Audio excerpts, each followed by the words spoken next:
noite, gente. Isso. E você começou a psicologia em que ano, professor? Eu comecei a cursar psicologia em 2015. Eu sou um jovem psicólogo. Não sou um psicólogo jovem, mas sou um jovem psicólogo. Eu formei em dezembro de 2019. São aquelas loucuras, né? Essa vontade veio do contato, do convívio com os alunos? Olha, isso é uma história longa, né? A gente, como professor, né? Hoje eu entendo bem melhor isso, né? Você está num lugar terapêutico. Teve uma vez que isso marcou muito, assim, né? Eu nem sonhava em fazer psicologia. Psicologia, para mim, era uma coisa, assim... Eu, durante muito tempo, quis fazer uma segunda graduação, né? Mas a psicologia nem de longe passava nesses planos, né? Mas teve uma vez que o aluno foi lá na minha sala me procurar. Eu queria conversar, professor. Os alunos sempre me procuram para tirar dúvida, né? Para perguntar sobre a disciplina e tal, ou para pedir estágio. E aí o garoto sentou e começou a chorar. Aí eu fiquei olhando assim, né, aquele homem na minha frente chorando, porque ele estava pensando muito seriamente em desistir do curso dele, porque ele não estava conseguindo se adaptar a viver longe de casa. E aí o que fala, né? Ai, meu Deus. E aí, né, conversei, a gente ficou conversando quase uma hora, né? Ou mais de uma hora, nem lembro. E aí ele falou assim, foi bom ter vindo conversar e tal, porque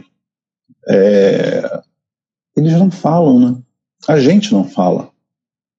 Ainda mais um homem, né, vindo do interior, tem aquela coisa, eu não posso demonstrar que eu sou fraco, né? Se eu falar...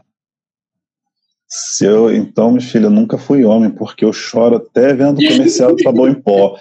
Né? Então, assim... Comerciais de Natal. E aí... Mas eu resolvi, em 2008, né, quando eu fiz, em 2007, né, quando eu fiz a segunda cirurgia, que eu fiz a tireoidectomia total por causa do câncer, a minha endócrino aconselhou, assim, olha, mexer em tireoide pode gerar questões de depressão, a gente está fazendo ajuste hormonal, seria interessante se você fizesse um acompanhamento terapêutico, né? Então, aí em 2008 eu comecei a fazer terapia. E as coisas foram acontecendo, né? Uma colega, Jairo, vamos fazer um curso de Reiki? Eu falei, vamos, eu quero saber sobre isso, né? Aí fui fazer o curso de Reiki e, na época, né, a esposa de uma das pessoas que estava envolvida nesse curso falou assim, eu estou grávida e vou entrar de licença, vocês podiam fazer o curso de floral para assumir a terapia floral aqui, lá na salinha azul, né, do lado do Banco do Brasil. E aí a minha colega falou, vamos fazer, Jairo, vamos, fui né, adorei, acabei fazendo minha formação inteira como terapeuta floral pelo Bacenter, que é uma coisa que muita gente abomina, né, inclusive na psicologia, Inclusive na veterinária. Inclusive na veterinária, né? Eu já ouvi gente falar assim, floral não é nada. Né? Tudo bem. Aí você pergunta, você já tomou? Né? Aí, assim, realmente, assim, não cabe ao psicólogo receitar floral, né? Fazer consulta com terapia floral. Isso não está nas atribuições lá no código de ética do psicólogo. Mas, assim, eu não atendo ninguém como terapeuta floral e assim, eu sou psicólogo, tá, não sei o quê. Mas eu comecei a atendê-la ali na salinha azul, atendi ele durante 5 anos, né? E eu comecei a ver, né, 2 professoras minhas nessa formação de floral eram psicólogas. E eu falei assim, eu acho que se eu fizer psicologia, isso vai melhorar aí no meu trabalho, né, como terapeuta floral. E eu comentei um dia com o meu terapeuta, ele achou maravilhoso, acho que você tem, né, uma chance legal de se dar bem na psicologia e tal, morreu a ideia. Anos depois, foram anos mesmo, eu chego um dia para minha consulta e ele fala assim, minha filha mais velha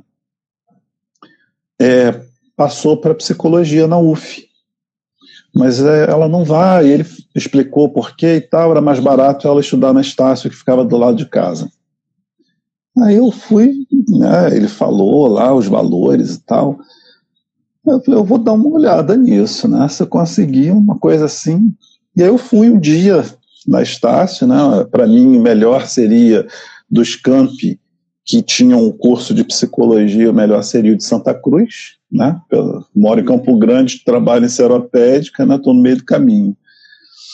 E aí eu fui lá e dava para começar, eu comecei, né? E rolou um bolão de aposta, né? Até que período Jairo vai? Porque eu já tinha começado a fazer o curso de farmácia. E o bolão foi dentro da Universidade Rural. Uhum. Que eu já havia começado, né?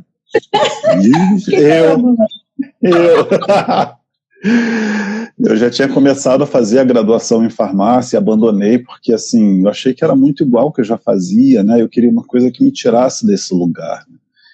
E eu comecei a fazer a psicologia e assim, eu vou te dizer com toda sinceridade, eu também não achava que a psicologia fosse ser um lugar assim onde eu me sentisse tão bem como eu me sinto hoje. Ai, que amo bom. Meu trabalho como professor, né, como pesquisador e tal. As pessoas não concebem muito isso, né, que você possa trabalhar em duas coisas diferentes. Na verdade, isso é um tema, quem sabe, para a próxima live, porque eu acho isso muito interessante, você se ver em duas profissões. Nós vamos caminhar juntas. Sim. O estágio que você teve foi atendendo o aluno. Né? E aí... Dependendo do professor, né, eles se identificam e falam e você fica assim, o que é que eu respondo? Sim. Nas minhas avaliações aí pelo INEP, né, no Brasil afora, a gente vê muito isso. O serviço de apoio psicopedagógico, como é que funciona? A gente conversa com o professor fulano de tal, o professor é muito amigo da gente, né? A coordenação também, o pessoal está sempre de braços abertos, quando a gente precisa, recebe a gente muito bem. Então a gente tem esses espaços, né, de acolhimento dentro da universidade, que não precisa necessariamente ser um psicólogo. E existem casos, né, que são mais sérios, você precisa ter uma orientação profissional, né? Falando em orientação e falando em aluno procurando, vem a pergunta de hoje. Você está percebendo, ou talvez o período remoto esteja distanciando, assim, os alunos estão te procurando, as pessoas estão te procurando para falar desse momento, para dizer que está mais difícil, para dizer que a cobrança está mais pesada. Como é que está, sabe? Olha, os alunos não têm procurado muito, não. Sabe, assim,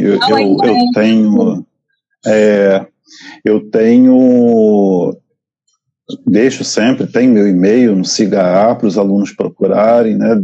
Sempre começo a aula perguntando se os alunos querem falar alguma coisa, trazer alguma questão sobre a disciplina, sobre outra questão, né? E, assim, geralmente os alunos não falam comigo, estou falando da minha experiência, mas nas minhas participações, eu participo hoje de 2 colegiados, né? E os alunos têm se mobilizado, assim, os centros acadêmicos, né, os diretórios acadêmicos, eles têm se mobilizado, principalmente no primeiro período que a gente teve, para fazer essa avaliação. E existe uma reclamação muito grande por parte dos alunos. Uma delas é que alguns colegas nossos pensam o seguinte: como é um período remoto, vocês estão trabalhando em casa, então eu vou passar milhões de tarefas, porque senão vai ficar fácil demais. Né? Então, assim, eu uso as avaliações, eu dou 2 avaliações regulares, mas prova optativa e tal, e faço fórum. O fórum é pontuação extra, as provas valem 10 do mesmo jeito, quem quiser fazer faz o fórum, quem não quiser não está perdendo nada, dou uma pontuação lá no final do período, né? E os alunos participam bastante, né?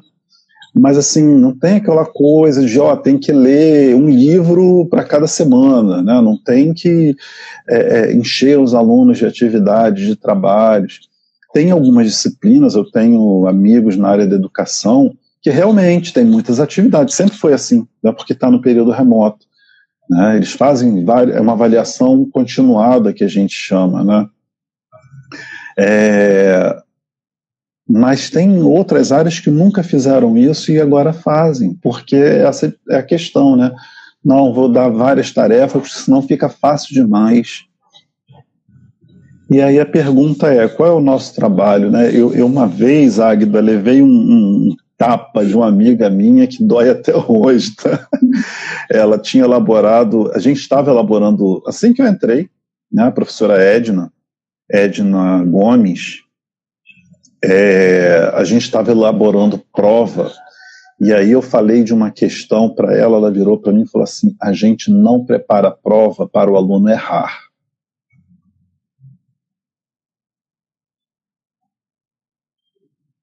Que lição. Eu queria que eles tivessem os alunos aqui ouvindo. A gente não prepara a prova. Eles estão indo fazer a atividade que mandaram. Pois é. Eu escutei uma coisa essa semana também, professor. Uhum. Parece que alguns colegas, eu espero que sejam poucos, porque eu tenho ouvido muito, mas eu não pergunto quem são as pessoas. Existe a atividade síncrona e a atividade assíncrona. Parece que alguns colegas não estão lendo aquela deliberação. Aquela deliberação foi criada para você adaptar o professor e o aluno ao período remoto. Uhum. Uhum. E a atividade síncrona, ela deve ser metade do tempo e a assíncrona a outra metade do tempo. Aí quando vai ver, a quantidade de coisas que passaram para a assíncrona ultrapassou 6 horas, porque o vídeo que eles passaram é de 2 horas, porque as leituras foram 10 PDFs de sei lá quantas páginas. E a aula ainda também dura, como se fosse no período presencial, 2, 3 horas. Pois é. Eu no período extraordinário, eu não estava muito por dentro disso, mas a partir do período passado, né, 2021, a gente já fez essa adequação. Então, para não ficar muito mexido, que eu tenho meus transtornos, né, tem muita coisa mais, eu dividi assim: os conteúdos de aula prática são assíncronos e os conteúdos de aula teórica são síncronos.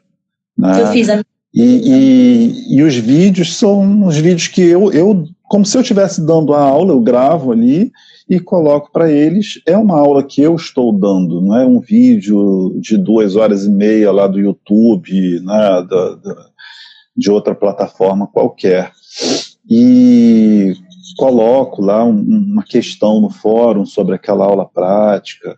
E as aulas teóricas eu mantive até por causa disso, né? Como pode ser até 75% de atividade síncrona, eu mantive. Eu mantive a duração das aulas teóricas até por causa do conteúdo, né? Mas as aulas práticas geralmente tem 1 hora, no máximo 1 hora, no máximo. Tem uma aula de diálise, que a teoria toda já foi dada na aula de osmose, tem meia hora, 20 e poucos minutos. Então, se a gente colocar na balança, dá com folga isso, né? Agora, tem colegas... Sim, começam 10 horas. Só que eles estavam entrando 10h30. Gente, 10h10 a gente entende, 10h30. E eu pergunto por quê. Eu não saio atropelando, porque se é a maioria, existe algum motivo. Por que vocês estão entrando 10h30? Aí a resposta foi, a professora ainda está lá dando aula. Ela não parou.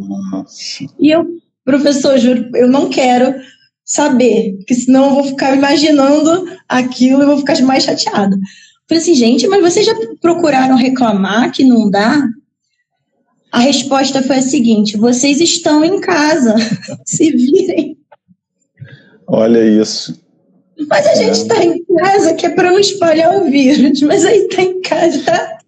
Parece, aí assim, bem dentro do tema, né, de chamamento da live, parece que estar em casa é algo que mereça um castigo.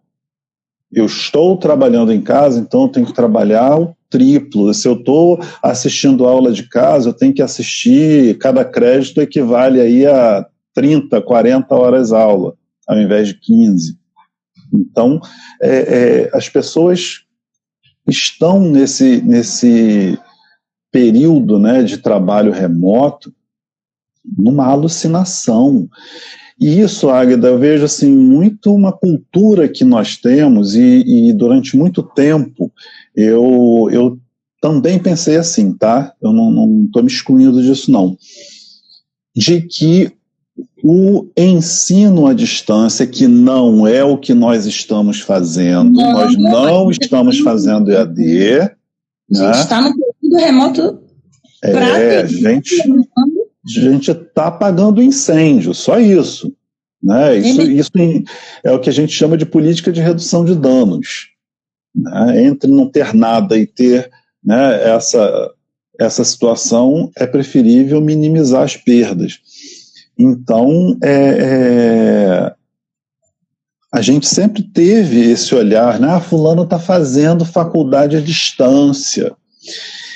E aí, assim, quando eu estive no doutorado, né, lá no Instituto de Biofísica, na UFRJ, a professora Masako Masuda, que esteve muitos anos, não sei agora, né, esteve muitos anos, a professora Norma, que está lá com a gente, foi muito próxima dela, ela é da fisiologia, da pós-graduação em fisiologia, Instituto de Biofísica, né, eu era da pós-graduação em biofísica. Ela esteve à frente do CEDERJ, tanto que muitas disciplinas tinham lá material com a professora Márcia Tias, né, a professora Narcisa Cunha Silva, que foram minhas professoras no doutorado. Então, lá da microscopia eletrônica. Então, você vê que o negócio não é um oba-oba. E é difícil. Eu tenho colegas que são professores universitários, doutores, que começaram a fazer curso no CEDERJ e não conseguiram terminar. Eu sou uma. Então, CEDERJ, eu jamais faria. A qualidade dele é incrível, professor. Sim. O ensino é fortíssimo. Quando eu pensei assim, não dá. Eu estava no doutorado, louca também, né? Fazendo experimentos, escrevendo tese, tentando ser bióloga. Aí depois eu falei e pensei, calma, Águeda, respira, porque a saúde mental também tem que estar presente. Depois você pensa pra mim, quem sabe um dia. E eu bato palma quando a pessoa chega para mim e fala que é do CEDERJ. Bato muita palma. Sim. E aí, quando eu fui para psicologia, eu já pego essa nova legislação que permite que um percentual do conteúdo dos cursos presenciais seja oferecido de forma à distância, em forma EAD. Então, eu fiz algumas disciplinas que eram para mim as piores, porque assim, eu não tenho esse rigor, né, de vou estudar tantas horas por dia. Quando eu via, tinha 3, 4 aulas acumuladas, eu tinha que ficar assistindo aquilo e não entendia, e voltava a assistir de novo, né? Então a gente tem muito essa coisa de que o ensino à distância, ele é de menos valia do que o ensino presencial. E aí os professores, para fazerem valer a pena. O ensino remoto, que é o que a gente está fazendo, né, ter peso, ter importância, acham que a quantidade de informações, de tarefas, de atividades que eu coloco ali para o aluno vai fazer com que isso aconteça, né? E eu hoje, Águida, quando eu comecei a dar aula na universidade, em 1997, eu dava uma aula de membranas biológicas com conteúdo que não é, hoje, não é nem a metade do que eu dava antes. Mas, assim, a maior parte daquele conteúdo histórico da evolução dos modelos de membrana, isso aí, o aluno vai para a internet. Se ele quiser, eu cito, eu falo sobre isso, mas eu não coloco como um conteúdo.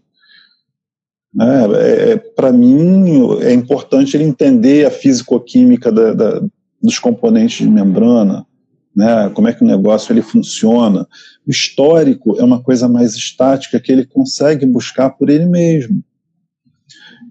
Então, a gente não está num esquema quantitativo, aquela coisa, né? Quando eu trabalhei na Marinha, tinha isso, né? Não, mas fulano de tal tem uma capacidade, ele lembra de fatos da história de não sei quando, não sei o quê. E essa pessoa é considerada inteligente.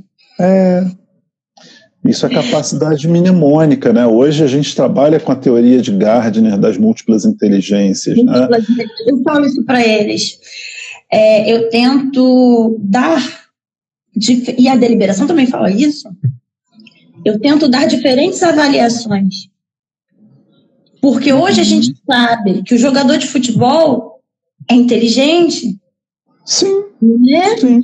Hoje a gente, que antigamente tinha, né? Tinha esse jargão de foi jogar futebol porque não estuda. Tem várias inteligências. O poder de liderança, eu não sei exatamente todas as inteligências, a musical. Então, você diversificar a avaliação significa você buscar e extrair as inteligências dos alunos. Sim, sim. Então, assim, nesse período remoto, as pessoas, é só você entrar, eu não tenho Facebook, a única rede social que eu mantive foi o Instagram. Mas se você entrar em Facebook, essas coisas assim, as pessoas estão postando a tela do computador, que estão fazendo curso tal, estão postando os livros em cima da mesa, estudando para direito penal. Né? As pessoas estão querendo mostrar que estão trabalhando, que estão fazendo. Todo mundo virou atleta, né? Porque todo mundo posta corridinha em casa, o dia de hoje está pago. O modelo de vida online virou uma comparação eterna de quem faz mais coisa. A gente não está... Para mim, o fazer nada é alguma coisa. Fazer nada é importante, né? A gente precisa desses momentos. A gente precisa desses momentos. E aí as pessoas estão, assim, colocando 10 milhões de atividades ali para fazer, livros. Comprei não sei quantos livros para ler e tal. Tem um monte de livro. Eu compro um monte de livro. Tem um monte para ler. Porque não dá para ler 10 livros ao mesmo tempo. Né? Então,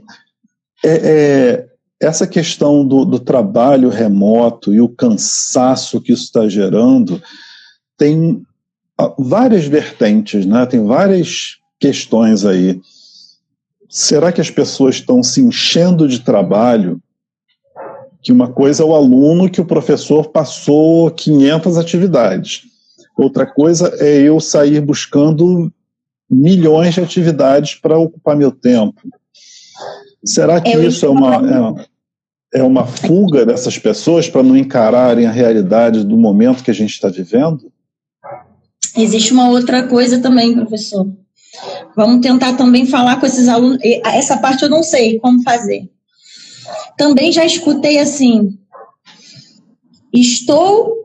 mandou mensagem 3 da manhã, trabalho 3 da manhã, e-mail 3 da manhã, gente, 3 da manhã. Se eu não dormir mais 6 horas, aí eu fico com dor de cabeça. E eles não estão dormindo. Não. Me responderam assim, mas se eu não dormir, eu não vou conseguir tirar boa nota e o professor não vai aceitar aquele trabalho e vira um ciclo vicioso. E eu não sei nem o que responder, porque eles estão sendo cobrados, mas eles também estão se autocobrando. Sim, sim. Águida, a gente já, todos nós, né, já tivemos, você falou aí da sua época de doutorado, escrevendo tese, fazendo experimentos e tal. Todos nós temos momentos na vida onde a gente tem uma sobrecarga. A questão é, por que algumas pessoas fazem disso um estilo de vida? Né? Eu tenho que estar cheio de coisas, né, para fazer. A gente estava conversando antes, né? A gente tem uma historinha, né? Se os psicólogos me escutarem falando isso, me batem. Né? Não é historinha, isso é psicanálise. Dentro da psicologia, eu sigo muito a abordagem da psicanálise. Né? Então, quando a gente nasce, a gente, dentro da abordagem da psicanálise, é um ser zerado. Né? Nem tão zerado assim hoje, porque hoje você já sabe o sexo do bebê, você já tem as ultrassonografias 4D, que você já sabe até com quem o bebê se parece, né? Mas existe um investimento nesse bebê, né? Um investimento de desejo, de carinho, de afeto. É aquela coisa assim, quando eu tiver o filho às vezes nem existe, né? Quando eu tiver uma filha, ela vai ser médica veterinária, igual a mim. Né? Quando eu tiver um filho, ele vai ser jogador de futebol, já comprei até chuteira, às vezes tem até chuteirinha comprada. A pressão, né? Em cima dessa criança.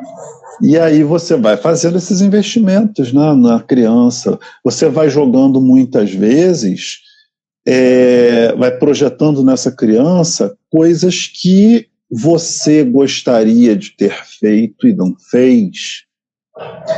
Eu não fiz uma faculdade, meu filho vai fazer. Será que ele quer fazer, né? Será que ele só... não fala, né, professor, para não desagradar. E aí você vai fazendo esses investimentos na criança. Então tem uma pressão que é jogada sobre essa criança, né? E um outro lado é quando esse investimento não existe. Ou ele é muito fraco, né?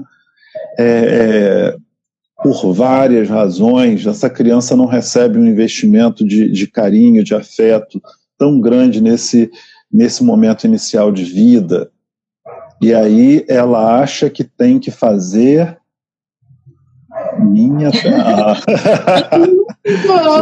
o famoso hino, né? Gente, deixem suas dúvidas aqui, aproveitem a presença do professor. E aí essa criança cresce e vira um adulto que acha que para que ele mereça o amor, e esse amor com muitas aspas, né, do outro, ele precisa estar sempre fazendo algo para alguém. Ele precisa estar sobrecarregado. Então, tem várias questões que podem levar a isso, né? Aí eu tenho aí uma baixa autoestima, né? Então preciso estar nesse lugar. Tem pessoas, colegas nossos, que postam nas redes sociais que publicaram tantos artigos. Esse mês publiquei não sei quantos artigos. Na rede social, em um lugar... Não é no LinkedIn, né? Mas é no Facebook, e não é num perfil profissional, é um perfil pessoal. Então, o que essa pessoa está querendo provar? Né? O que essa pessoa está querendo receber em troca quando ela faz isso? Admito que me assustava muito, porque isso eu também não curto, tá? Não sei se a opinião só minha. A gente é muito avaliado desde as esferas lá em cima pelo quantitativo, né? E é o que você falou, né? Até que na rural a gente tem uma flexibilidade bem maior do que na UFRJ, por exemplo, né? Mas é um padrão, é um barema, como está, né? E quem não se encaixa nesse barema? Será que está... não se encaixa nesse barema porque não pode, e tem aqueles também que não se encaixam, como a gente falou, por causa de outras inteligências. Sim, pois Professores maravilhosos que não publicaram em A1, nem A2, nem B1, mas que eles tinham uma capacidade de passar o conhecimento incrível. Sim. Então, pergunta do Gilberto, professor. Professor Jairo, está difícil competir com a realidade. Como faz para passar por essa pandemia sem surtar? Vou botar aqui no computador, né? Não dá para passar por essa pandemia sem surtar, não, gente. Tá vendo, Águida? Isso é um exemplo. A gente vai fazer muita live. Volta aqui. Vou contar com essa presença. Isso é um exemplo. Por que eu tenho que passar por uma pandemia... Sem surtar. Né? Pandemia mundial, milhões de pessoas morrendo. Nós, no nosso país, ainda temos uma ajudinha, né, por parte política. Não quero levantar bandeira nem de A nem de B aqui, mas temos uma influência política que torna esse momento um pouco pior. Muita gente não tem emprego, perdeu emprego, não tem dinheiro para comprar comida, né? Eu tenho que passar 8, 12 horas, como já passei, aqui na frente do computador. E por que eu não posso surtar? Por que eu não tenho esse direito, né? Que cobrança é essa? Alice no País das Maravilhas, né? Surtou. Jonathan disse, quando você descobrir a resposta, Gilberto, conta pra gente. Então, assim, a gente não pode, né? A gente não tem... A gente não tem esse direito de se tornar humano. Eu tenho que estar blindado, né? Dentro de uma situação como a que a gente vive, e foi bem pior já, né? Você surtar, eu acho que é algo que te coloca nesse nível, né, do humano. E o engraçado, por outro lado, né, você vê, no início da pandemia, Águida, eu trabalhei como voluntário na Secretaria de Vitimados do Estado do Rio de Janeiro, né? E eu estou muito ansioso por causa da pandemia e estou com problema, estou com crise de pânico, não consigo sair de casa. E aí você vai vendo, você chega lá na gestação do sujeito. Ou seja, as questões que estão surgindo não são sempre por causa da pandemia. A pandemia abriu, né, uma brecha, abriu um espaço, principalmente para os sujeitos homens, né? Homem, macho, que ansiedade, isso é coisa de mulher, depressão, pega o cartão de crédito, vai no shopping, compra roupa e passa depressão. A nossa cultura, mimimi, no caso dos alunos é mimimi. É mimimi. Geração nova tem mimimi. Eles não podem sentir isso, né? Ou se sentem é porque são mais frágeis? Ou será que é uma geração mais forte porque está falando? Isso foi uma coisa que até que me falaram hoje, né? Graças a essa geração mimimi, né, como o povo chama, é que assuntos que nunca vinham à tona hoje vêm, né, como as questões de preconceitos, né, de discriminação, machismo, né, homofobia, transfobia, todas as questões que não eram colocadas à mesa hoje estão aí. Está acontecendo muita também notícia de mulher agredida verbalmente, fisicamente. Aí o pessoal fala, nossa, está aumentando. Será que estava aumentando ou está aparecendo? Está aumentando, sim, mas está está tendo mais visibilidade, né? A gente hoje, a Águida, vive um momento onde as pessoas, principalmente, não é só, tá? Os mais jovens têm uma capacidade, eu falei isso num outro momento, a capacidade de tolerar as contrariedades está cada vez mais baixa. Né? As pessoas não suportam a negativa. Se você vai para uma balada, chega um cara e quer ficar com você e você diz não, ele sai dali te xingando, tenta te agredir fisicamente. Né? Então, assim, o que essas pessoas viveram? Né? O que essas pessoas tiveram ao longo aí da sua criação que elas não conseguem tolerar um não? Né? Será que são aqueles pais que estão nesse ciclo de produtividade, que tem que trabalhar, sai de madrugada, chega de noite, e aí, para aliviar a sua culpa, né, nesse abandono do filho, dão tudo que o filho quer. Dão tudo que o filho quer. E assim, até o... Já viu aquele meme? A criança cheia de presente. O que você ainda quer? Eu quero não. A criança, se você fizer um trabalho, né, com criança, você vê a criança, ela está pedindo que seja estabelecido um limite para ela. Ela pede isso. Eu não sei se é psicologia isso, mas me falaram que a criança, na verdade, ela cresce testando. Sim. E esse teste é para ver até onde ela pode ir.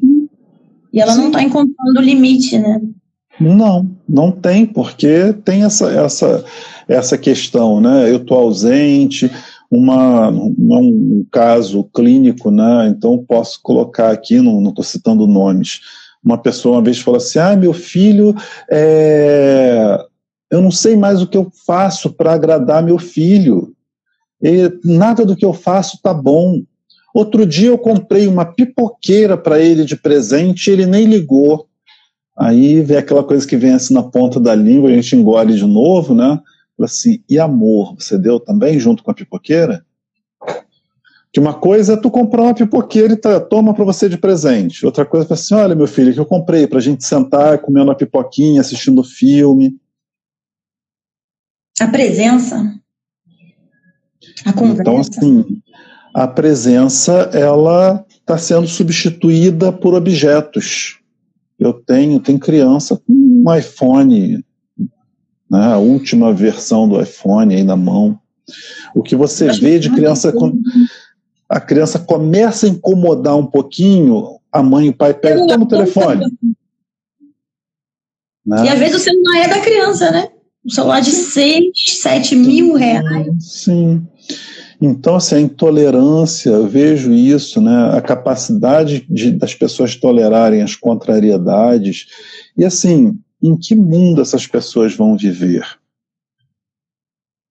E aí a gente entende perfeitamente, né? A psicologia se debruça muito sobre a atualidade também, né? A psicanálise. A gente entende por que quando chega uma pessoa dizendo que vai liberar arma para todo mundo, essa pessoa é, né, endeusada. Porque se eu tenho uma arma na mão, eu posso fazer qualquer coisa. Né? Isso me dá poderes ilimitados.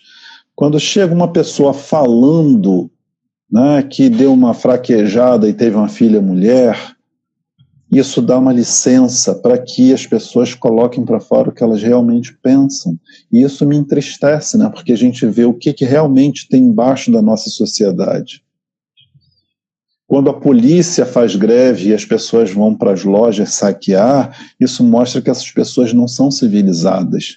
Elas só estão contidas. Foi a oportunidade, né? A oportunidade realmente fez o ladrão. Elas só estão contidas ali. É igual um cachorro, né, que está preso na coleira. Ele não te morde, mas se você soltar, ele vai lá e vai te morder. Se for um cachorro bravo, né? Então, assim, as pessoas não são civilizadas nesse aspecto. Não estou falando do geral, né, mas o que a gente vê nesses exemplos aí. Então a gente vê muito isso. É uma coisa que a gente vê também entre os nossos alunos. Tem várias questões que permeiam isso, né? Tem aluno que ele não vem à aula, ele não assiste, ele não está presente.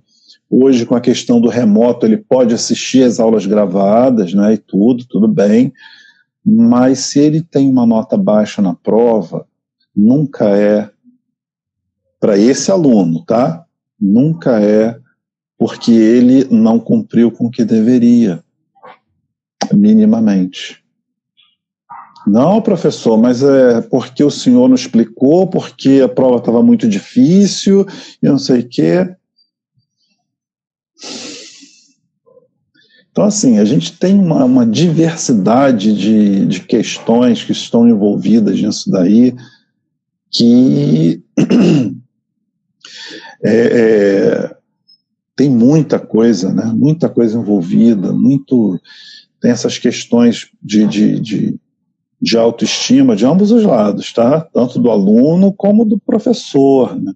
Sim. De querer fazer milhões de coisas para... Tem essas questões. Aluno que eu sei muito, eu vou mostrar para ele que ele não vai conseguir assistir os 30 vídeos. Pois é, gente. E outro dia eu vi uma postagem até no Instagram, né? Falei assim, eu apanhei e não morri. Apanhei quando era criança e não morri. Tá, e aí a pessoa vem falando, né? Não morreu, mas tem dificuldade de se relacionar com as pessoas, em confiar nas pessoas, sei que, ela foi elencando um monte de coisas.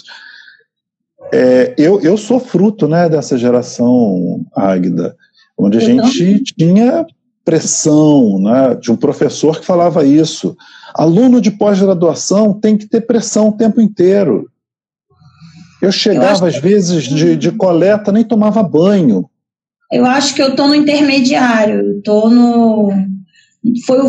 foi a metade dos professores pressionando muito e uma nova ali tratando de forma diferente. Começou a se falar em terapia, começou a se falar em saúde mental.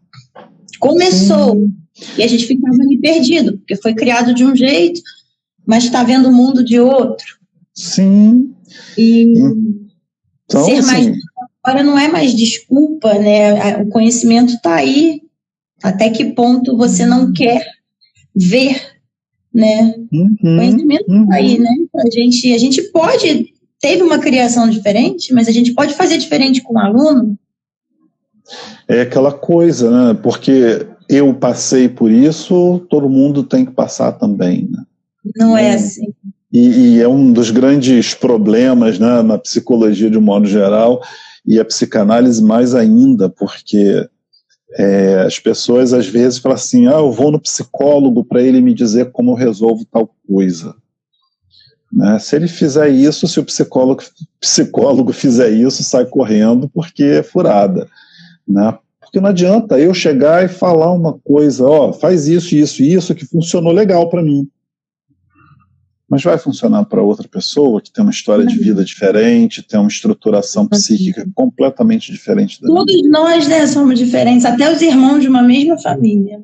Com certeza, né? Humberto disse, neste momento insano, que percebemos uma realidade de pandemia e delírios políticos, desmantelamento de políticas e instituições públicas, desvalorização do conhecimento, como se motivar? Como?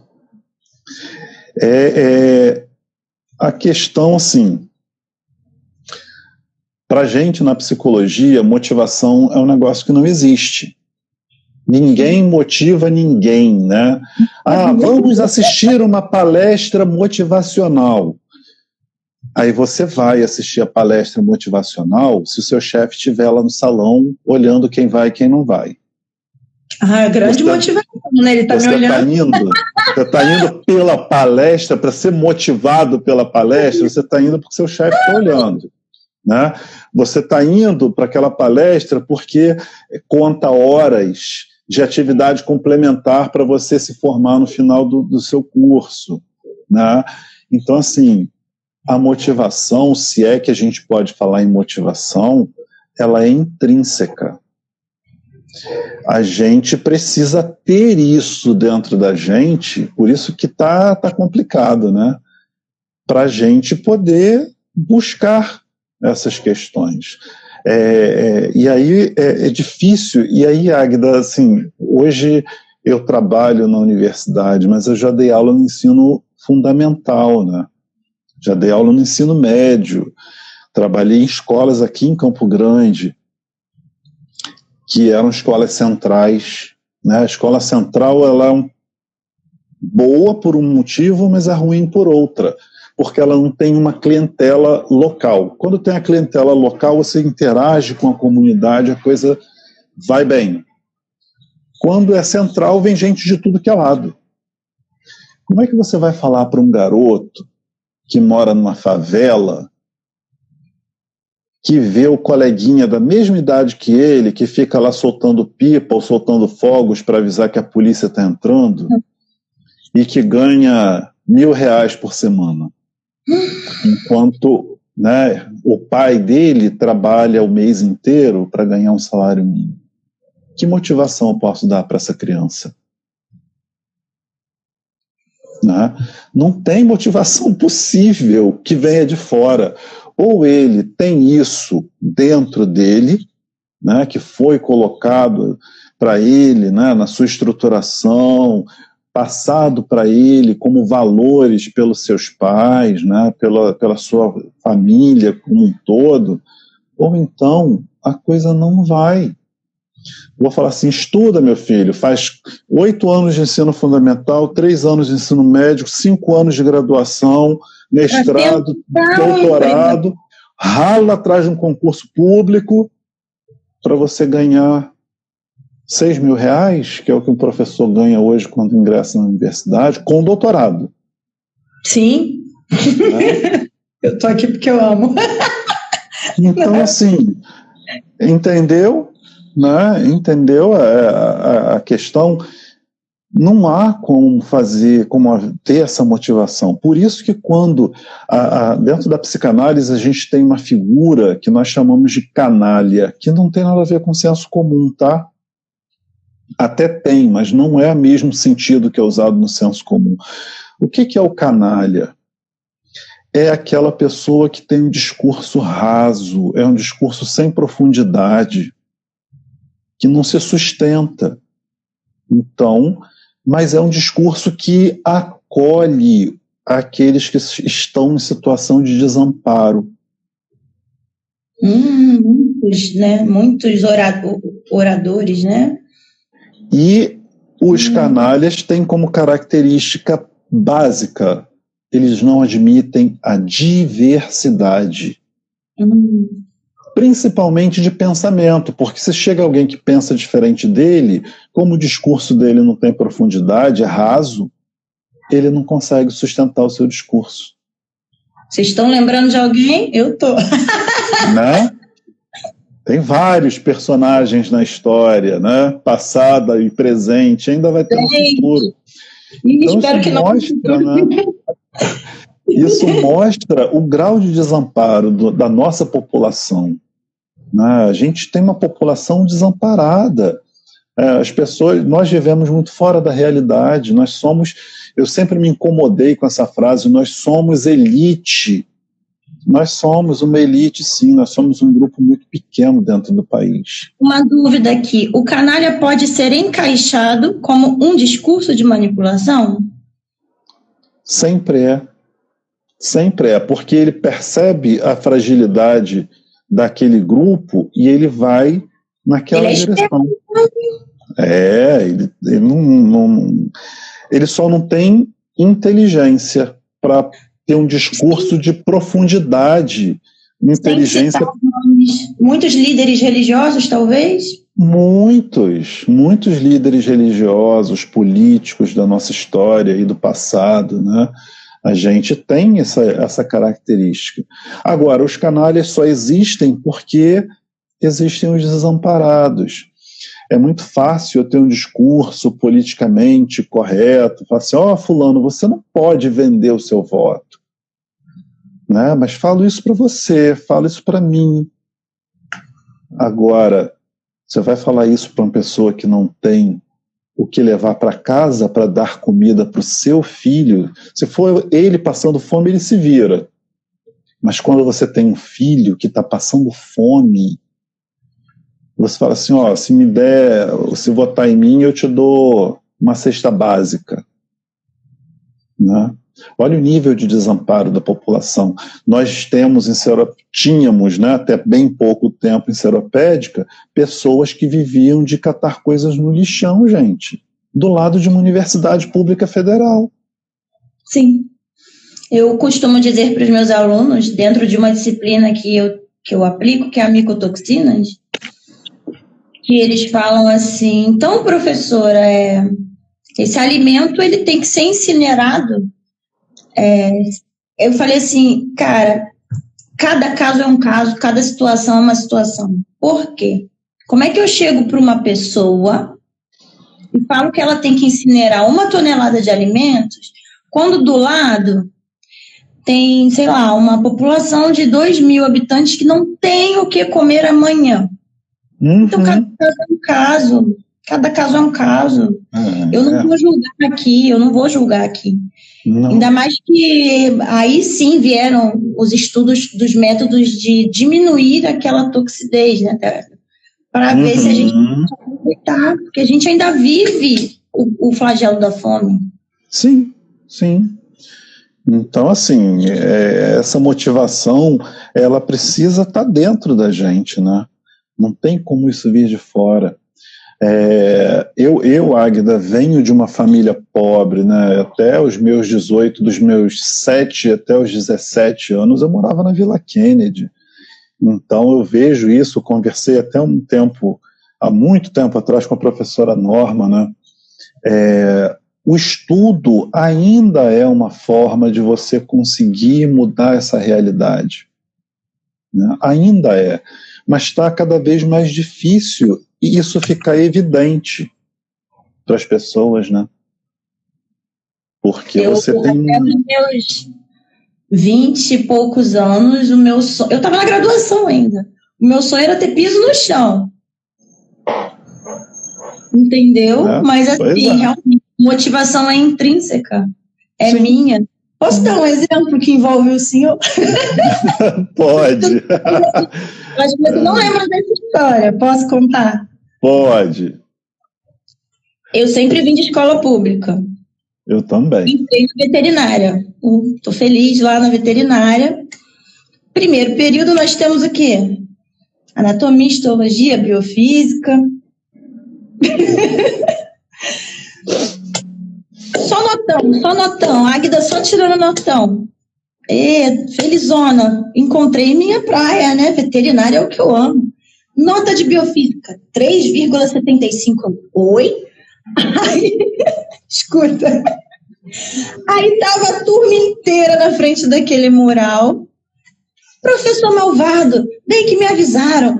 Ele é ruim. E que não sei o que. Eu falei assim, não, gente. Vocês não querem fazer vista de prova? Para quê? Não vai aumentar? Eu falei, gente, a vista não é para aumentar. É para saber o que aconteceu. Eu falei, pois esse homem não vai me dar 3,75. Olha como é que eu lembro o valor. Lembra não, né? Muita gente. Bati na sua sala. Tirei 3,75. Pois é essa nota mesmo. Eu falei, não é. Você não leu o Guyton, né? Eu, não. Ah, e você acha que se você não pegar 2 livros para dar uma lidinha, você vai tirar mais que isso? Pois eu vou lá na biblioteca agora pegar o Guyton. E eu vou passar. Mas aquele negócio, o resto da turma deixou para lá. Não, ele é malvado mesmo. Eu, não, gente. Eu não aceito 3,75. Eu quero vencer. Fui lá na biblioteca. 9. Professor Jairo falou para mim o quê? Vai descansar, minha filha. 9 com 3 é 12. Passou. Eu não. Eu vou fazer optativa. Optativa é a matéria inteira. Eu falei, ué, eu vou fazer optativa? Aí, 9. Aí o professor já... Você é insistente, hein? Se inscreve lá na monitoria. Mas é isso que eu falo, né, Águida? Fabrício Gaudêncio, foi quase a nota que eu tirei depois que fui ser orientado dele. Não tem como não amar. Fabrício foi meu aluno de doutorado. Hoje ele é professor numa instituição privada. Fabrício, eu não aceitei, Fabrício. Não aceitei. Mas ia você pegar vê... grande, com um monte de livro assim. Ficou musculosa, viu? Mas, Águida, isso é o que a gente já tocou aqui, né? Eu vim de escola pública, municipal, estadual, fiz o vestibular na época, consegui entrar para o segundo período, né? Não fui nenhum gênio que passei em primeiro lugar no vestibular, não. Eu entrava, assim, cálculo, gente, o que é isso? Derivada, integral. Gente, pH, eu nunca tinha visto nada sobre pH no ensino médio. Não, e a matéria assim, mais complicada, para mim foi, né? Quando você está no primeiro período, que você vem de um ensino muito básico, público, é a biofísica. Sim. Porque está mexendo ali com uma biológica misturada com uma exata, aí tua cabeça vê assim, virou. E aí, assim, na época eu não ficava no alojamento, tinha o ônibus que o último que passava era 10 horas, eu assistia a aula até às 5, ia para o bandejão, jantava, ia para a sala de estudos, que na época a gente estudava na sala de estudos, ficava ali, ou era monitoria, alguma coisa assim, saía correndo para não perder o último ônibus, no outro dia, às 5 horas da manhã, acordava para ir, no segundo período já fiquei alojado, melhorou um pouco, mas assim, eu tinha muita deficiência, e aí a gente corre atrás para sanar essas deficiências, enchi muito o saco de professor, estou com dúvida nessa matéria, me explica, me ensina. Não. Bati muito na porta. Mas é isso, né? E aí os seus colegas fizeram o quê? Esse professor é mau, é um carrasco. Ele é malvado. Esse professor é malvado. Não sou eu que tenho deficiências que precisam ser corrigidas. Aí talvez, né, ele se torne aquele profissional que não, fizeram isso comigo, eu vou encher aqui de conteúdo. Não. Será? Que ele não vira aquela pessoa dura? Sim. Tem muito disso, né? O quanto dessa dureza esconde, às vezes, as minhas deficiências. É para que o outro não enxergue, né? Tem professor que não admite que o aluno faça correções. Acabei de anular a questão na prova. A aluna mandou, professor, tem uma questão aqui que está diferente do que foi falado em aula. Eu falei, está errado. Peguei uma figura da internet para montar a questão e a figura estava errada, né? E eu não vi. Então quem errou fui eu. Não é a figura que está errada, não. Quem errou fui eu. Falei, vou anular a questão, vou dar o ponto da questão. Só o fato de vocês terem visto que está errado já vale a pena, né? Já mostra que vocês estudaram. Eu digo que eles me ensinam. Sim. Porque, assim, fungo eu estudo todo dia. Mas, cara, eles estão fazendo a graduação agora. Fizeram 2020. Eu fiz lá atrás, não tão lá atrás, tá, gente? Mas eu fiz lá atrás. Eles estão mais atualizados que eu em outras coisas. Eles me ensinam todo dia. E não me ensinam só coisas da veterinária. Me ensinam de vida também. A gente conversa. Então, são pessoas, né, professor? Não são alunos para lotar de conteúdo. Não é um número de matrícula só, né? Isso eu nunca gostei. Né? Tem colega que guarda número de matrícula de aluno, vou perder tempo. Não vou ocupar espaço na minha cabeça guardando número de matrícula. Não, né? Tem outras coisas legais para ocupar espaço.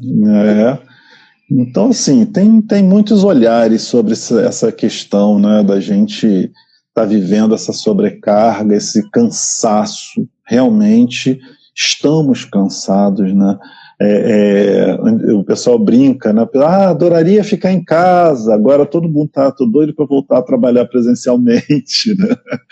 Porque não tem nada de tão pleno assim de você ficar dentro de casa, né, encarcerado ali trabalhando, e as pessoas acabam preenchendo esse tempo com o trabalho, né? Para a gente terminar, eu sei que as pessoas são diferentes e os conselhos não se encaixam a todos. Você teria um ou mais conselhos para lidar com o cansaço? Olha, eu vou falar uma coisa para mim, né? Vou falar uma coisa para mim. Respeitar os seus limites, né? A gente precisa aprender a respeitar os nossos limites. E eu falo isso para mim mesmo, estou falando mesmo para mim, né? Quem me conhece sabe que eu estou falando isso para mim.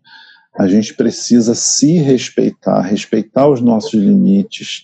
A gente tem uma vida, a gente não vive só para trabalhar. O trabalho é uma forma de você ganhar o meio de viver, né? A vida é muito além, né? É muito mais do que isso.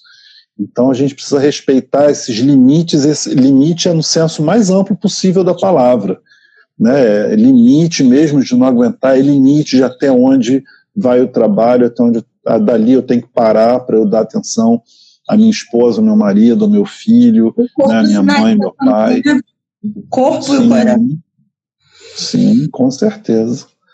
Então é isso, respeitem os seus próprios limites, né? E falem quando isso estiver, né, incomodando, quando esse limite estiver ultrapassado. Foi para mim também, gente, esse recado. Eu queria te agradecer enormemente. Eu que agradeço. Eu adoro.